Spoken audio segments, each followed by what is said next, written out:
turkey day. My God. Spicy beef. Spicy beef is back on the menu. Ready for Mike. Baby. What's up, everybody? And welcome into the DNVR Nuggets Podcast. Let's go. On Monday. Spicy edition. Monday edition. We're First of 3 air ones. First of 3 ones? That's right. Oh, we got the pregame. We got. Oh, my. Yeah, you got 2 more coming later. I like it, man. You know what? Vote brings it, though. Guys, we're presented as always by DraftKings Sportsbook, America's top-rated sportsbook app. Use promo code DNVR whenever you sign up and gamble along. Hopefully you did better gambling on the Super Bowl than I did. I did, actually. You did great. I won a lot of money. You took the Kansas City Chiefs, didn't you? I did. Thank you, DraftKings Sportsbook, America's top-rated sportsbook. Did you gamble at all? Did you place a single bet, Wind? No. Not on the Super Bowl? No, I only bet on the NBA these You're days. so out on the Super Bowl. I can't believe it. I watched it. It was a good game. It was a great game. Have we gone so far where we can't just enjoy a sport without gambling on it? I'll tell you what. Honestly, last night's game was good in and of itself, but going into it, I was like, I'm not going to care about this game unless I bet on it. Turns out it would have been good anyway, and I just bet and lost all kinds of money. My betting on the Super Bowl, though, got progressively dumber as the night Did went it on. get to a point where you're betting run or pass? Yes, Yeah, 100%. it did. Yeah. That's when you know you need to stop. That's when they got you. When you're betting on next play. I was like, come on, baby, throw a pass. Oh, he's running it. Of course he is. What a stupid decision. Guys, today's show is going to be a fun one. So we All-Star weekend coming up this weekend. We're getting a show in today. Yes, we do have the a regular post-game show coming up for you later on tonight, so you're going to get a double dose. But we're going to run this week Monday through Friday, and then we'll all be ducking out for the All-Star weekend. But on today's show, you guys believe it? We got through. I didn't know if we were just going to have to do mailbag. There's what are we going to talk about? It's Monday. Someone recap give a us weekend. something. Someone give us something, and then lo and behold, Bones Hyland walked up to his introductory press conference with the Los Angeles Clippers, and he threw some heat. Kale, do you have the clip for us to bring up here? Roll that clip. Roll that footage.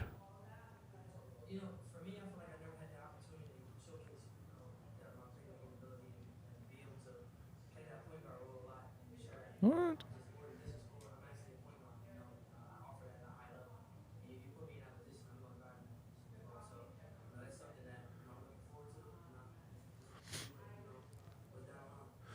All right.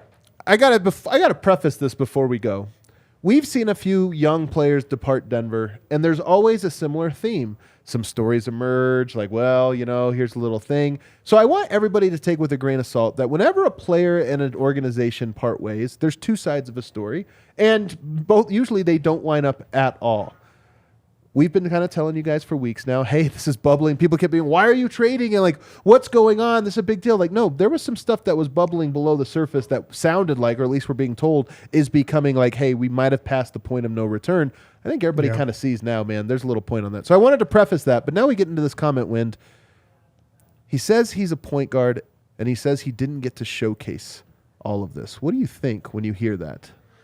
I don't know what he's talking about.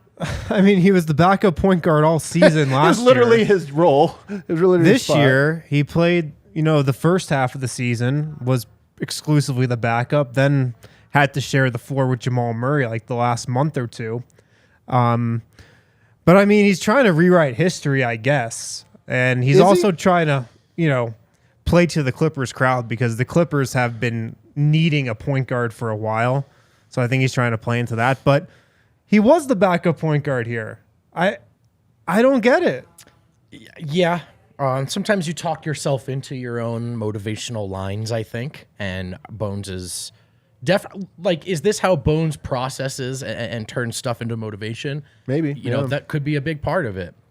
To play devil's advocate, he might have been talking about lineup construction this year, who he was playing with, when, the prospects of playing point guard with that lineup.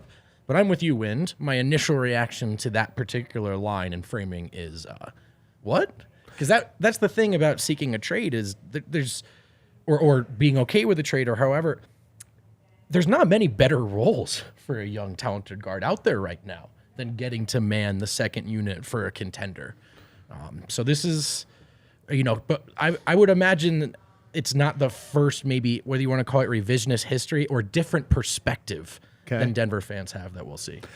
I mean, here, I'm going to play even more of a devil's advocate here and say, I think there is a lot of truth to what he said and a lot of not truth to a lot of falsehood to what he said. Like, this is what's great about it. Rarely is there an instance where there is a good guy and a bad guy. I think it's pretty clear, and we'll talk about this later, that Bones is becoming a villain to Denver. Like, clearly he's not looking like, I'll just go over here and like, hey, no hard feelings, like whatever, you won't hear. I think he's like, you know what? I want to make Denver suffer. I think there's a lot of that going on with him, but he did play point guard. This idea that he wasn't tasked with doing that, I think, is wrong. Mm-hmm. The idea that maybe he didn't showcase his best point guarding skills in Denver, I think, is right. And whether that was because Denver didn't allow him or didn't set him up for, I don't know. I think that you could probably make an argument each way.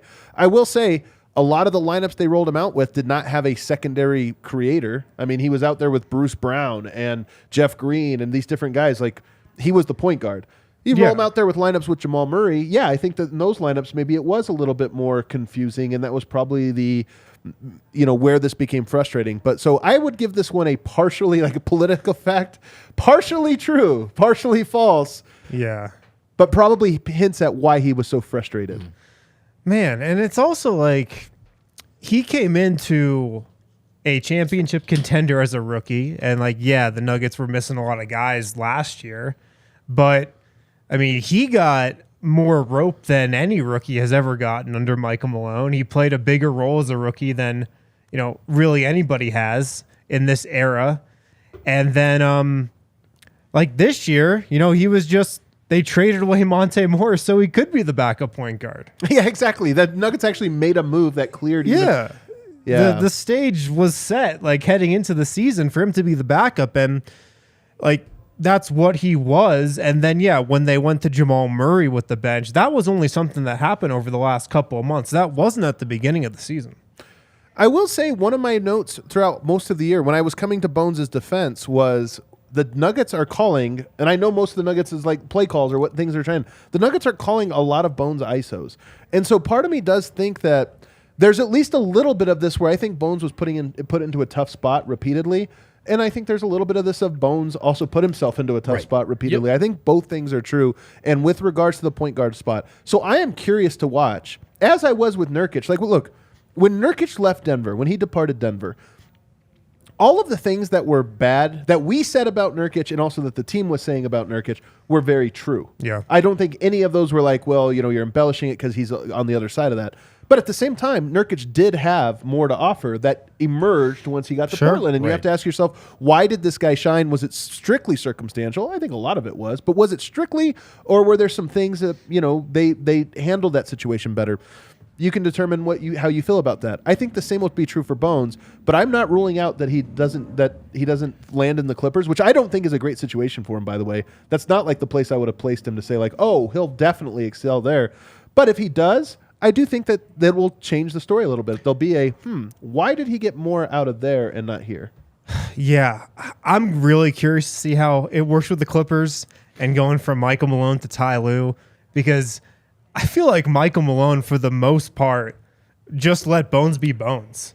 Yeah. I mean, how many rookie and second-year guys could go onto a contending team like the Nuggets and play like Bones did? Yeah. Like launch 30-footer, like play that style. I don't think it's a lot. So, but is that a good thing, though? Because as much as I agree with you, and that is like empowering for the player, maybe less empowerment would have been more. We'll see if it's a good thing. Yeah, I don't know. And you talk about empowerment. I mean, Bones is certainly not Kawhi Leonard, but like you said, the situation he's headed into.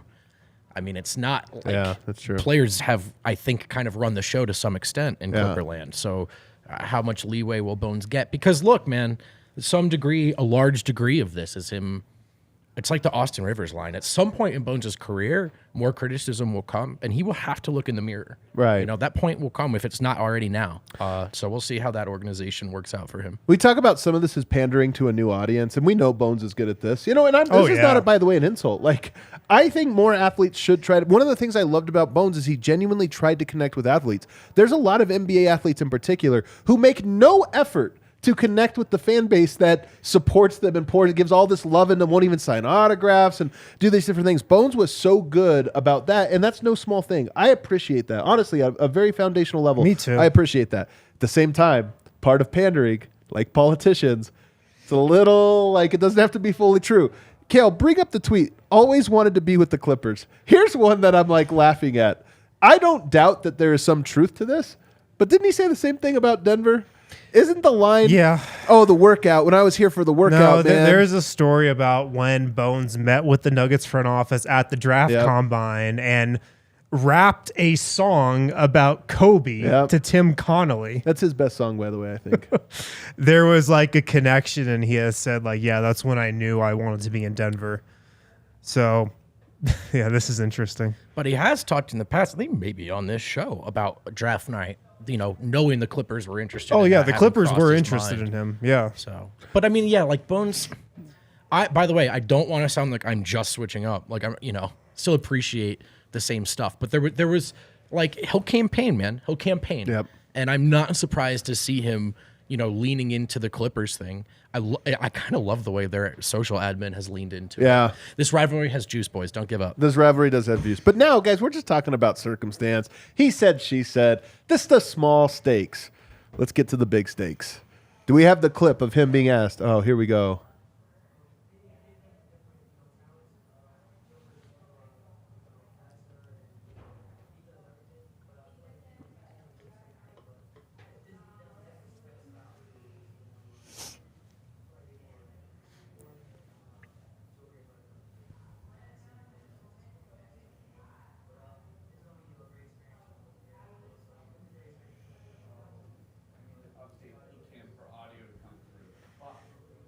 Serious? All right, just cut back to us. Well, it appears that we have no sound on that. Okay. I'll go ahead and explain the clip here. And if you haven't seen it, you can find it on social media. I'm sure you can find it on YouTube or everywhere else. He was asked very specifically what it's like going from Nikola Jokic and Jamal Murray to Kawhi Leonard and Paul George. And he gives a very thoughtful answer about how Nikola's a pass-first player.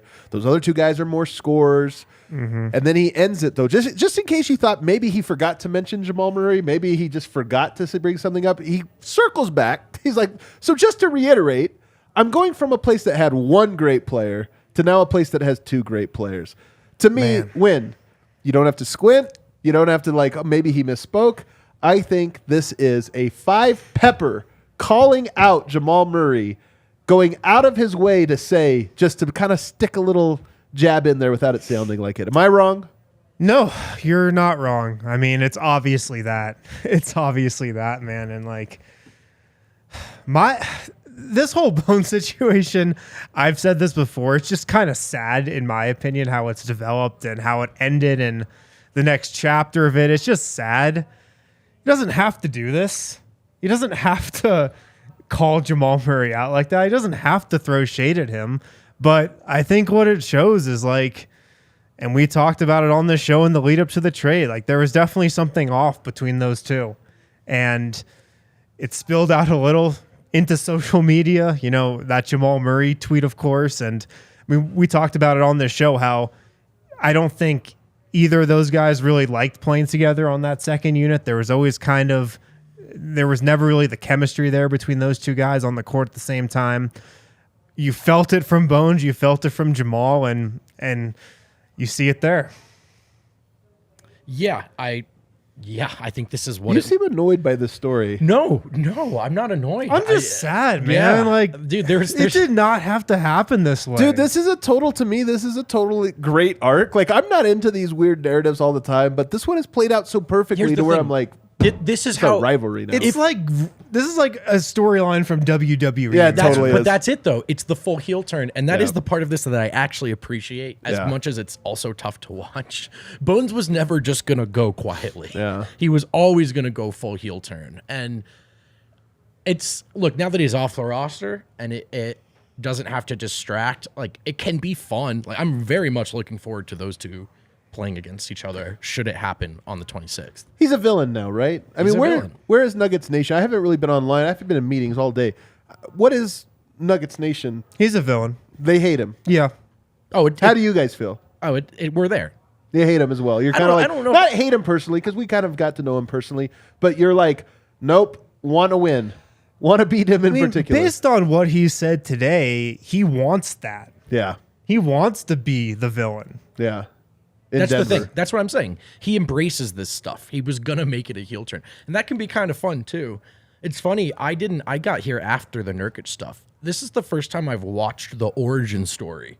You were here after the Nurkic thing? I was. That's crazy. I was not here the first time That's a real perspective warp for me. I thought yeah, you were man. here. That's my. This is how short my hair has been. So that's for me. This is the craziest thing. Is that's good. Sorry, no, that's good. No, it's good. Right. Is watching this develop. I'm like, oh, this is how it happened, and having a full appreciation for the context. Listen, man. Let's not kid ourselves. We were very close to naming this guy Mr. Nugget. He is now Mr. AntiNugget. Oh man, he's the villain. Mr. AntiNugget. He's villain number one, man, and he wants it that way. That's why I'm comfortable framing it that way. I think Bones would do the same. This is why it's so freaking big, is because he really was almost Mr. Nugget. And I'm telling you, us in our wisdom, and I feel like this is one of our great calls of the year. We can't name it in the offseason. You can't do it. Just like championships aren't won in the offseason, Mr. Nugget's not won in the offseason. Yep. You have to actually go through and see what happens. And I think very early on in the season, it was like, maybe not. Let's wait. Let's wait. And I think it's for the best, because this would be really awkward if he was Mr. Nugget. Mr. Anti-Nugget, I think sounds right. All right, let's take a break. On the other side, though, we're going to get to mailbag questions, but we also have to put a bow on this by saying the Nuggets play the Clippers very, very soon. I just want to talk about that game, what we expect from it, how we think Jamal Murray will respond to this latest round of quotes. Athletic Greens, guys. It's a product I use literally every day. I started taking it because I just wanted better gut health, more energy in my daily life. And what you're getting with one scoop of Athletic Greens, you're getting 75 high-quality vitamins, minerals, whole food source superfoods, probiotics, and adaptogens. Wind looks so good lately. That is what it is. It's just the Athletic Greens. I am back on the Athletic Greens. I am on it. The nails are shiny. My nails? Yeah, it's a part of it, Eric says. There you go. Lifestyle friendly, no matter what diet you're on. If you're keto, paleo, vegan, dairy-free, Athletic Greens works with that. So Athletic Greens is going to give you a free 1-year supply of immune-supporting vitamin D and 5 free travel packs with your first purchase. Go to athleticgreens.com/nuggets. athleticgreens.com/nuggets. Take ownership over your health and pick up the ultimate daily nutritional insurance. Dude, somebody here was it. I got to give credit here to Philip. He says, a petition for you to rename the Bones Burger the Ish Fish Burger. Ish Dude, Fish. someone added DNVR Sports. If we don't want to switch up the menu, yeah. Someone added DNVR Sports and said, where's the Chan Charcuterie board? I know, that's a really good I've been one. laughing at that for 2 days.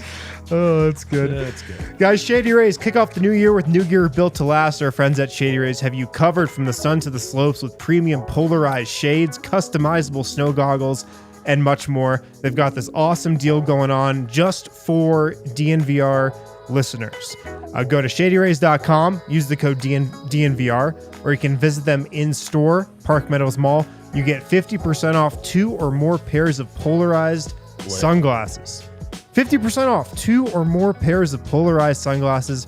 Just drop the code DNVR at shadyrays.com or in store. Shady Rays has awesome sunglasses. You're going to save a lot of money over those brands that are overpriced and break all the time. Just get hooked up with Shady Rays. ShadyRays.com, 50% off 2 or more pairs of polarized sunglasses with the code DNVR. Dude, the chat's on fire. Maybe it's the boneless fish burger. Oh, God. Yeah. It is a boneless fish burger. Just a little Sharpie on the menus. Oh, man. This. You know what's funny? Because I see some people saying, this is sad, this is sad. I mean, it is sad because... I'm sad. I mean, I'm not sad, even though this is sad. Like, this is sports, man. Like, totally. Sports, this type of narrative drama is just healthy for a sport. It's fun. And it sucks that because we wanted to win a championship with Gary Harris and Monte Morris and Will Barton. Like, you want to do it with the most organic collection of players possible. The longer you're in this, the more you kind of see, like, that's not going to happen. But Bones definitely fit that. He was our guy. Yep. Right. And now he's our enemy. I mean, I really do think so. Guys... I've been hinting at this for a long time. Some things you can say, some things you can't. I'm going to go ahead and say that I have heard quite a bit of that there were quite a bit of a disconnect between Bones and Jamal Murray. I mentioned it while watching them play, that there were times where I felt like Jamal maybe was too passive and putting Bones in a bad spot, or dominating the ball and then Bones is off ball. I'm not trying to put it all on Jamal or one player. I'm just saying, to me, sometimes you can tell when players don't seem to get along that well. Then you hear some different things. I think it was reflected in the play. What I'm curious about, Jamal Murray, how does he approach this? The Clippers are a team that'll be going up against Denver in the playoffs, very likely. They're trying to come out of the West. I think Bones might earn some minutes. More importantly, they play each other here in like 12 days. How does Jamal approach Clippers games, Harrison? See if I can grasp for an answer. Well, I like the way he approaches them. Yeah, I would think. Look, Jamal is also a guy who will turn stuff into motivation and put it in the chamber, you know? And I would think if he's playing in that game that he very much wants to score 30 points. And it's not just about beating that team. Yeah. It'd be about sending a message as well.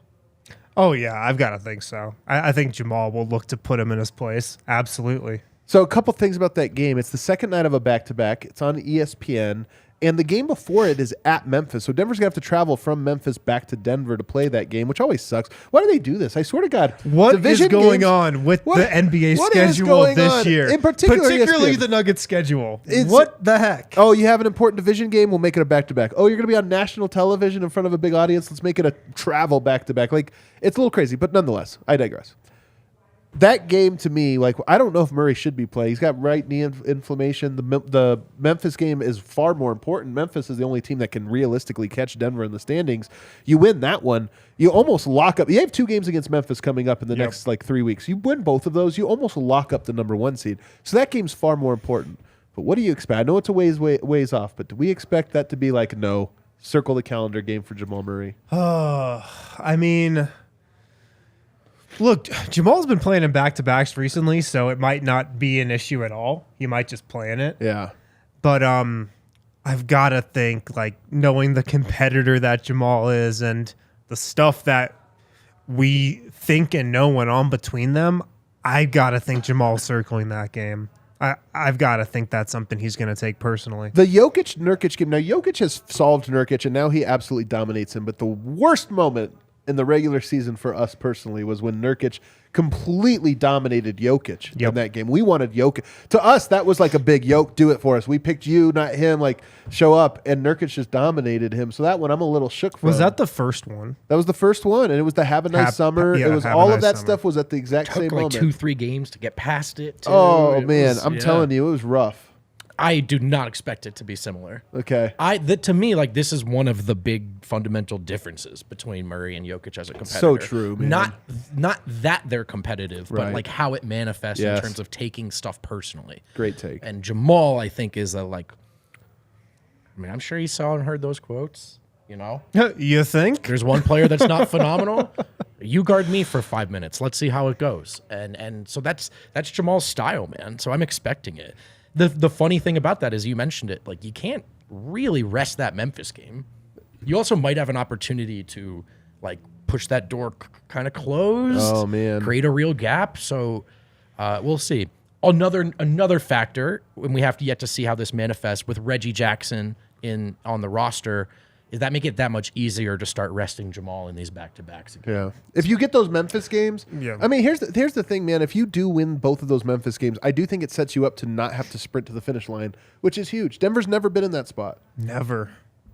They've only been the spot where they're resting like one game and configuring the standings. Yeah, to do that, which maybe that's what Denver would rather want. I mean, is there a chance that Denver maybe – look – I don't think Denver cares as much about the regular season as we personally do. I'm going to go ahead and say this out there. You saw that Orlando game. Like, I think but is there a chance that Denver almost wants to drop so that at the end they can kind of look around and be like, I don't think they should. I think they should get the one and just get home court throughout the entire playoffs. I think that would be just the best path to go. But then you're worrying about who's going to sneak into that 8th spot, which is also really scary. Yeah. But I would take the 1 seed, get home court, just keep it simple like that. That's what I would do. One more thing on this Clippers thing. You know, Reggie Jackson's also coming from the Clippers. Yeah. And it's not quite like it is with Bones, where Bones, like Reggie's, I don't expect when he does a presser, it's just going to insult, Paul George and Ty Lue and everyone else on the way out. We only had one special offensive player over there. But I don't know. Do you think it was Zubats? Honestly, that might be more the matchup, Reggie versus Bones. And I don't know if I can count on Reggie to care as much. Yeah. Well, what's so interesting about the Clippers' depth and Bones' role is the Clippers let go of their backup point guard and third string point guard. Yeah. Just send them away. Reggie Jackson and John Wall. Yeah. And Bones, if you look at just Luke Kennard, too, by the way, who was a guard. And they got Eric Gordon at the 2 off the bench. Bones is their only other quote-unquote point guard. Might play a lot. We'll find out right away whether he's playing or not. I mean, I think as early as tonight. Do they play tonight? They play tomorrow. They've had like 4 days off or something. Yeah, lucky them.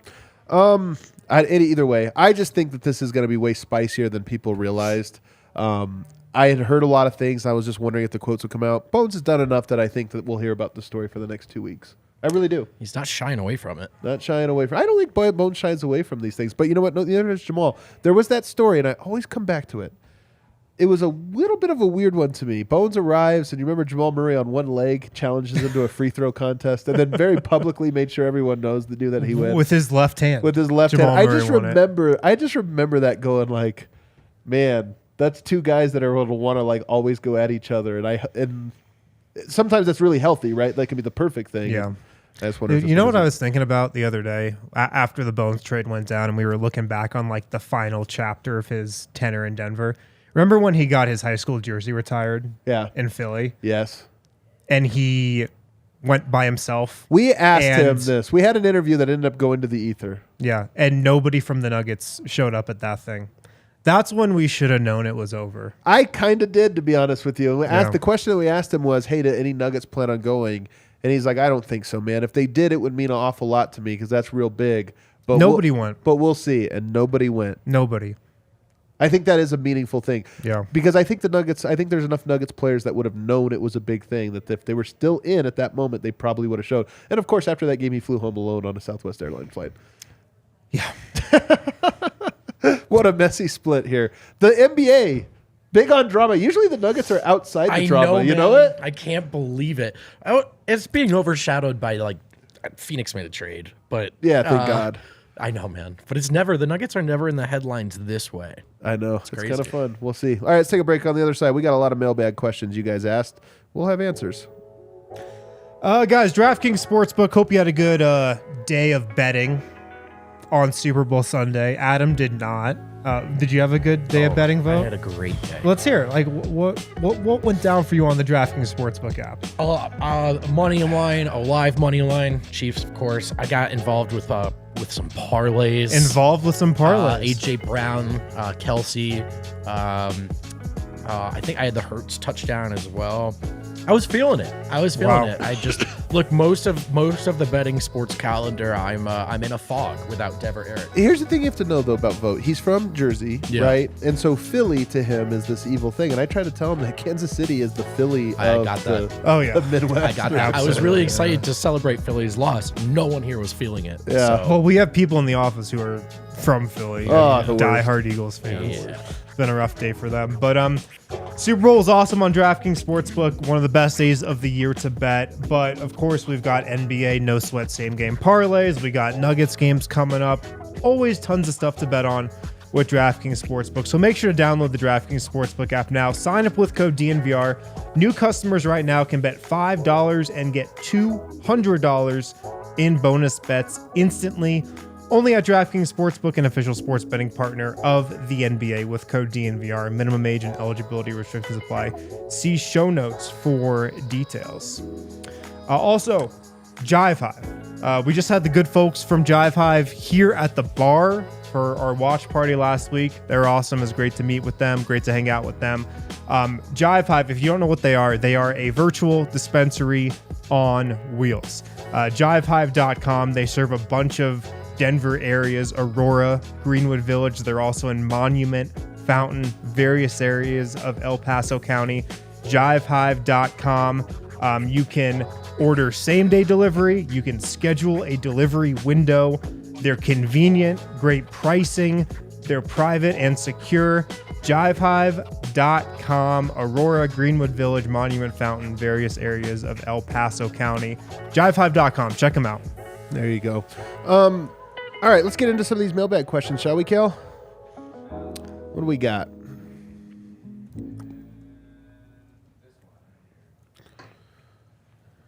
Do you see Christian Braun losing his spot in the rotation with the additions of Jackson and Bryant, or Malone try a 10-man rotation? This comes from Dylan Joseph Wallace. Love the question. It's just like such a... I mean, here's something I've been thinking about. Look, I was talking about this a lot earlier this season that I thought Jamal Murray was playing too much. And I think when you stagger him with the bench, you just put a lot on him, man. And even now, like, I just would not be playing Jamal Murray 37, 38, 39, 40 minutes a night. And sometimes when he staggers with the bench, he has to do that. So, yes, I don't think it'd be the worst idea to go back to a 10-man rotation. I don't think it'd be the worst thing in the world to try to preserve just the health and the freshness and energy of this entire roster. And Reggie Jackson can play those minutes. You know, he's been playing like 25-plus minutes with the Clippers all season. That's me, though. Yeah, if he plays well enough, I think that's convincing. I was against this. You've made this point all year. I've kind of internally, I've always felt like, whatever, just go with 9 men. He'll be fine. He's missing games with knee inflammation. Yes, it's the other knee. It's enough games now that I'm definitely seeing your point.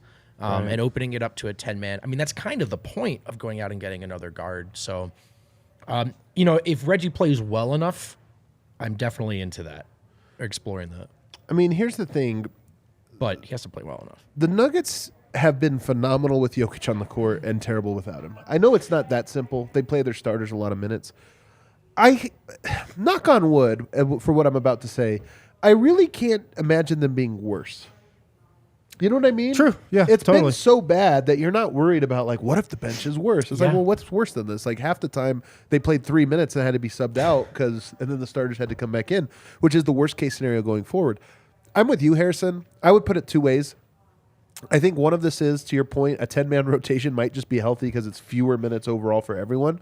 But I also just think there's going to be more games than people realize where Jokic or Murray rests or Gordon going forward, especially if Denver can race out and grab a little bit of a lead. I mean, if you look at the standings, I'm not sure Denver's worried about Memphis as much just because the season's so weird. And, like, I'm not counting on Memphis to make it to the Western Conference Finals. I'd be a little more surprised if they did than anything. Yeah. So at that point, 1 or 2, whatever. And you're not going to be 3. They're just too far up. What are they, 6 games in the loss column? Oh, yeah. It's pretty much over. Yeah. The numbers are starting to say that they're almost certainly to be a top 2 seed. I'm just going to go ahead and say I think the Denver rests more than they ever have down the stretch of this season. Yeah, guys. And then when you get to the playoffs, yeah, of course you go back to that 9-man rotation. Of course you go to like Or an 8. 8.5-man rotation. But that's in the playoffs. I will say, though, I am worried. About Christian Braun? Yeah, if Malone disagrees with us, I would be worried about Christian Braun being the guy that's like, well... Does Reggie Jackson play over Christian Braun in the playoffs? He shouldn't, but you need a point guard so it makes sense. Like, I don't know. It'll be interesting. Reggie Jackson, by the way, because I saw some people being like, oh, man, you guys are so high on him. Like, I'm high on him, again, relative to expectation. I know that Reggie Jackson is a very volatile player. Oh, yeah. Like, I've likened him to Will Barton, where that he has a lot of talents, but there are going to be games, I think, where he could come in and you're like, this is a little too much Reggie right now. So seeing how that plays out will be interesting. What else, Gal? Can somebody with better eyes read this? Trading Bones seemed like a floor-raising but ceiling-lowering move for the bench. The 2-parter here. Do you see either Jackson or Bryant as ceiling raisers, especially offensively? And then is a staggered starter necessary to give the bench a chance at sustained offensive production? The second half of that I felt like is particularly interesting, but I'll open up staggered? both of them. Yeah. I mean, yes, staggering a starter like Jamal Murray and Michael Porter Jr. definitely raises just, I think, the floor of that bench unit for sure. It makes them way better. I think Thomas Bryant, is a definite ceiling raiser for that group. I mean, Thomas Bryant's a good player. He could start for a bunch of teams in the NBA, a bunch of bad teams, but he could start. Like, if he was playing 30 minutes a night, he'd be putting up 20 and 10.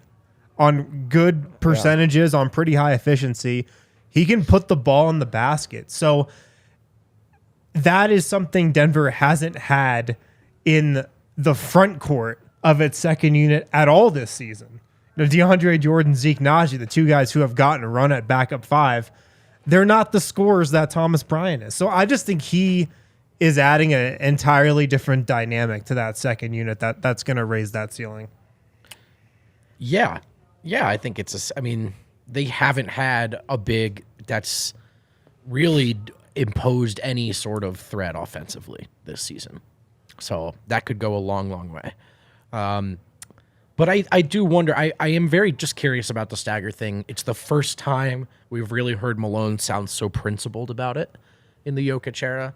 The need to have at least one of those two guys on the floor. And if he relents on that, is it then Porter, you know what I mean, and not Murray? Be very curious to see how he handles that, because there is something too, like I get what you're saying about the 10-man. It also feels like we spent 3 seasons wondering if he's ever going to stagger, and now he's committed to it. And it's like, do we really want him to go away from that? So I'm of two minds about it, and I'm curious. I will say, I keep coming back to this stat that the Nuggets are 33-2 when Jokic is a +8 or more. Meaning it almost always happens that he's a +8 or more, and it almost always matters that like your bench is going to lose you 7 or less fewer points. So it's such a low bar for them to clear to just be like, hey, don't lose your minutes by more than 7 overall. I think, what was the first part of that question again, Kale? Do you bring that one back up here? Ceiling raiser. The ceiling raiser. Yeah, this to me, this is the more interesting question. Because I agree that Bones was a ceiling raiser, but I think he was also a floor lowerer. Yeah. Like he was a little bit of both. I would say I don't know if the ceiling raise is as important as much as the floor being higher is important. Here's the thing. Nikola Jokic is your ceiling raiser. Jamal Murray is your ceiling raiser. Michael Porter Jr. is your ceiling raiser. To me, those guys are good enough to win a title. Aaron Gordon, KCP, those guys are good enough to win a title. What you need is guys that don't let the bottom fall out. And to me, Reggie Jackson and Thomas Bryant probably represent more of that, especially in the regular season. In the playoffs, I think probably more Thomas Bryant than Reggie Jackson, although Reggie Jackson has had his moments, where he's made a bit of impact. Sure. So I don't think they represent ceiling raisers over Bones. That was why getting rid of Bones was so hard. His ceiling is so high. He's so talented. But I just think it mattered less for Denver. What matters is you have guys that aren't going to lower your floor. Get it right now. Yep. All right, what's next? To that.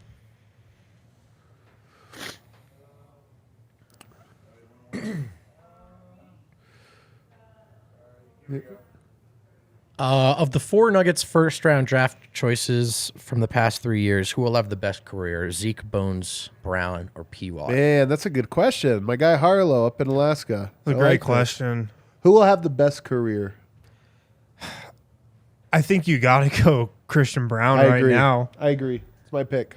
I think based on what he's shown, he's a lock to have like a 10-year NBA career. That's why he's the pick. I'm with you. Bones may be the highest ceiling out of all those guys. Agree. But I mean, tell me if you disagree, but there's a scenario where Bones is like out of the league in a couple years if things go really poorly for him. I mean, I would say that's worst case scenario, but I'm with your larger point about the floor. Yeah, Christian Braun, just what he's already shown, he's going to have a long NBA career just by doing the exact things that he's doing as a rookie. Every rotation could use one guy that does the stuff he does. He's the role player that every contender wants, Christian Braun. Right. I think a lot of people wait for the perfect scenario to thrive in the NBA. Like, I wasn't in the perfect circumstance. I think Christian Braun, he would fit into a wide variety of circumstances because of his skill set and what he is. So I think that part gives him an edge as well. I'll say this. I think part of why Bones has failed to this point, at least with Denver, is in part because he did not learn the right lessons. Not fully. I'm not trying to... This is a complicated thing, and I'm not trying to make it like black and white, this or that. But I do think that there were room for growth for Bones along the way that he did not achieve. Checkpoints along the way that he did not achieve. Mm-hmm. Now, that happens for some players, and they get traded, and they look in the mirror, and they kind of grow up. But I'm just saying, with Christian Braun, I'm less concerned about that part of it. And I'm more confident, that he'll just be like, okay, he's going to play hard. He's going to rebound. He's going to play defense. Like, he's going to do those things, so I think he'll be in there. Is there a dark horse candidate here? I mean, we just don't really know much about Peyton Watson. It'd be hard to say Zeke, I think. It's not going to be Zeke. I think, like, if you just said Christian Braun and Zeke, you'd be like, okay, I think Christian Braun's almost a lock to have a better... the Nuggets are incredibly high on Peyton Watson. Like, they love him. They love his potential. He has the tools to be the guy out of those 4. I'm going to go ahead and say I don't see it, but I'd be very happy to be wrong about him. Yeah. The other thing about Christian Braun is, yes, I agree that he would thrive in every scenario because he just does the type of things that every team needs. I also think he went to the perfect team in the Nuggets, where he can just play to his strengths. Yes, totally. He doesn't have to explore his offensive game too much. He can just do what he feels comfortable with and do what he's good at on offense. And defensively, he can just shine because that's what the Nuggets need him to do. And there's an irony to him having to find minutes, or them having to find minutes, in that he is a tailor-made, out-of-the-package Michael Malone player. Yeah. He does all of the things that will get you on the floor for that coach. So, and I think really for any coach that he just has those skills. Zeke he's too far into his career for us to not know yet for you to pick him. Let me say this though. Zeke, if he was shooting the ball like he was the first 2 years, this would make it a lot harder. I don't buy the numbers either way. I don't buy his bad numbers this year, and I don't buy his great numbers in previous years. Too small of a sample size. I think he's probably in the middle. He's probably 38% shooter, 37% shooter, something like that. But if he was a 44% three-point shooter with all the other stuff he brings, then that's the way he would sneak into this conversation. Can the guy get some power forward minutes? You know, that's so true. If I'm him, I'm thinking, does anyone want to try that just once before Somebody threw out Kamagate there. Too hard. I think and Gillespie you could also throw into the same category. It's just too hard. Like, we don't know enough about him. I will say though, with Kamagate, the story, everybody's like convinced he's coming over next year. I think there's a great chance of it. I'm not so certain. But the biggest thing about Kamagate, I'm told, is that they just don't run any offense through him, and the Nuggets are like, I think, a little frustrated that they don't know what he is offensively. Well, especially because that's been a big theme, right? With the second unit is the offensive identity. No, you can't replicate Jokic. Right. But can you, I don't know, run a dribble handoff? Can you just do something where he's not just in the dunker spot and rebounding? Kamagate coming off a 22-point game. Ooh, what did he shoot? Last night, 10 of 12. Oh, yeah. 13 rebounds, 2 blocks. I'm telling you, he's just a dunker, man. I love it, though. Kamagate is exciting, but we just don't know enough about him. All right, we have one last ad read here. Can we get that in real quick before we scramble to get as many of these other questions in? Yes, sir. Backus and Shanker. Backus and Shanker, when you get hurt, Backus and Shanker is here to help. They've been winning for Colorado families for more than 25 years. And Backus and Shanker, they're free until they win your case. You don't pay them any fees, no upfront fees, no fees while they work on your case. You don't pay them anything until they win your case. Backus and Shanker, they've won $1 billion for their clients, and they have neighborhood offices here in Denver, Aurora, Englewood, and Fort Collins. Backus and Shanker, they help with all kinds of injury cases where you weren't at fault. Car accidents, motorcycle, rideshare, pedestrians, trucks. They can even help you if you're injured at work. They have the easiest number to remember as well, 222-2222. Call them, find out if you have a case, and again, it's for free. Backus and Shanker. What was that number again? I didn't get that. Just mash the number 2 until it starts ringing, and then you'll get through to Backus or Shanker. There you go. All right, we have some super chats. Let's rush through those first. People paid for them. Super chat. It's like a paid mailbag.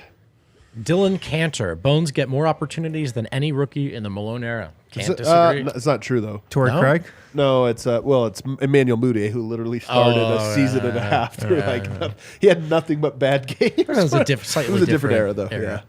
And they were like down with being bad. Pablo, not a question, not a hot take. Just wanted to thank you for letting me be a part of the DNVR family. Hell yeah, man. I told Wendy I would be here. I see you, Pablo. Pablo, we appreciate you so much, Shout man. out, Pablo. That's what it's all about. That was nice. That was nice, man. I love when people are nice on the internet. I know. Nobody's nice on the internet. I know. You notice every comment you get from anyone is just like, you dumbass. Totally. You clown emoji. I professionally opine on the internet. I have noticed. Okay, Steven Vinter. Is that a smiley face? Nice. All right. Another person being nice on the internet. What a day. Feeling good about today. Guys, we're looking at this the wrong way. This is the fire that Murray may or may not have needed. I love this. Man, you know what? Great take. How come none of us came up with this one? I love it. ExpressVPN, bringing it. Down to 3 people if you want to pull up. Honest to God, like Jamal Murray, I think he could have used a little bit of this. I think there might be something to this, man.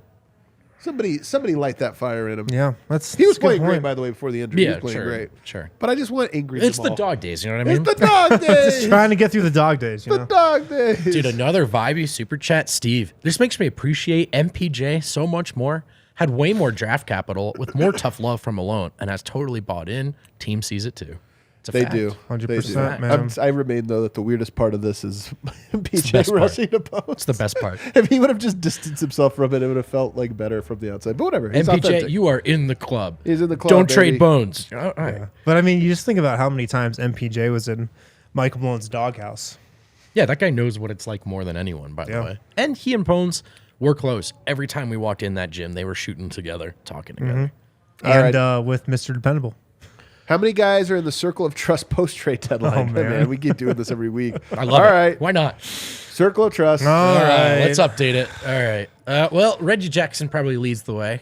He's in? No, he I'm might joking. be close to in. I'm completely joking. I need to see him play a couple games I'm first. completely joking. right. Hey, Christian Brown is in. That's probably the biggest update, right? Christian Brown's in. Christian Brown's in. Vlatko's in mine. Vlatko's in. I I said said he that was in last mine. week. Yeah, he's in mine. He's in my Circle of Trust. Bruce Brown. And man, there are these little things with Porter too. Like that first half was a straight F, and you're sitting there going, "Oh man." But then he turns around and plays good basketball in the second half. He does, but because of that, he's not in my circle of trust. I might be crazy for saying that, but he's not. I'm with Wind, but I'll tell you this. He's getting closer. He's getting closer. He definitely is.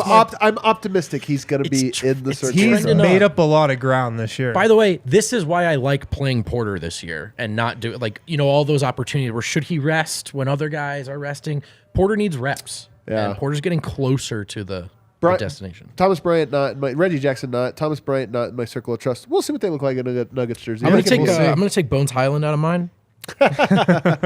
He was in yours? All right, one more. That's out of my T-Mobile Fave 5 for sure. It's the best one you got for us, Kale. Right here. Who would you most want to see be the Udonis Haslem of the Nuggets down the road? this is hanging an easy around one. for forever. I have an easy answer Let to me hear this. it. They're not on the roster right now. Who is it? You got to bring Wancho home. I was thinking guys on the roster. I mean, I think Vlatko might actually be the Udonis Haslem of the Nuggets. Like, he just might be here for 5, 6, 7 more years. Haslem, though, contributed. I think he's good enough to contribute. I honestly wonder, does Vlatko want a different circumstance? Honestly, he's good enough to play in the NBA. So does he look at it sometimes? I'm curious with this new rotation. Is he out? Like, if he was out of the rotation, if I were him, I'd kind of be like, I don't know, man. I'm not that bad. Someone's going to take a flyer on me. Someone could play me. Yeah, man. I hope that doesn't happen. I hope he plays and then becomes Udonis. Based on what I know about Vlatko, I think he would think about, the entire picture. I think playing time, I'm sure it's important to him. I'm sure it's important to everybody, but I don't know if he would jump at the chance to leave Denver. The most hipster possible answer to this question. PJ Dozier. Nuggets fans are so funny. They really love Dozier. You guys love PJ. I love PJ Composure as well. But you're right. That is the one that because as much as I love him, I feel like the fan base does love him a little bit more even than I do. Love PJ. It's PJ true. Dozier. You know what? I'm for it, though. I'm for PJ Composure coming home. Just put him up at the podium. Me too. Remember when Malone was like, hey, he can come back even if he just wants to coach. Yeah. I was like, dude, isn't he like 24 years old? 25. What are you talking about? All right, that does it, guys, for a little Monday edition of the show. Guess what? We're back in these very chairs here in like 2 hours. Oh. Hell yeah. What a treat. Can't wait for it. Buff shows up next. We'll see you guys.